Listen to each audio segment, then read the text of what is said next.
So when you speak about the internet and the sharing economy, the world is not the same everywhere. You know, economy in Africa, economy in Western Europe, economy in the United States, in Russia, and so on.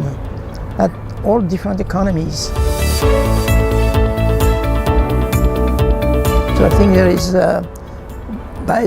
by construction, the internet economy is hard to predict. You can predict based on, say, good arguments on natural evolution of the market, of let's say the way the country is living. But for example, at the moment, you have more and more a world of three major empires: China, Russia, and United States. That's not stable, because none of them is going to become a subsidiary or a colony of the other ones. They all want to win. Win what? They're not sure.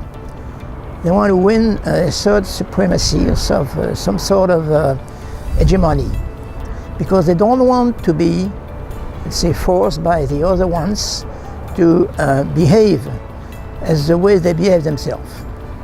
They have each one their own ways of running the development of internet. It's based on their culture, on their government, on the way they understand the world. They're not going to change. Another question is, who is going to fight? That's not stable.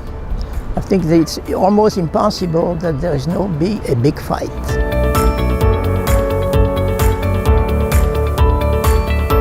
Internet technically is much easier to predict because it's limited to, let's say, some sort of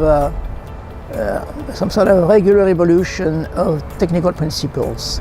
And there are sufficiently number of people who know about that. And also, it's not much political. It's only political by the economy, but not by the principles. I'm very skeptical about sharing between the various major countries. Probably between neighboring countries, that's much easier. For example, in Europe, let's say half of Europe is following mostly the same principles. So we have to admit that the principles are not followed by everybody, you know.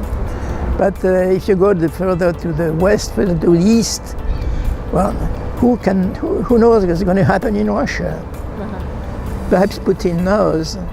And you know, in China, the president of China probably has some very specific idea. So that's not really predictable.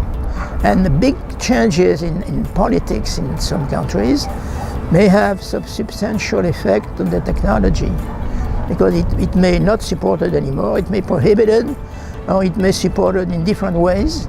So who knows, you know?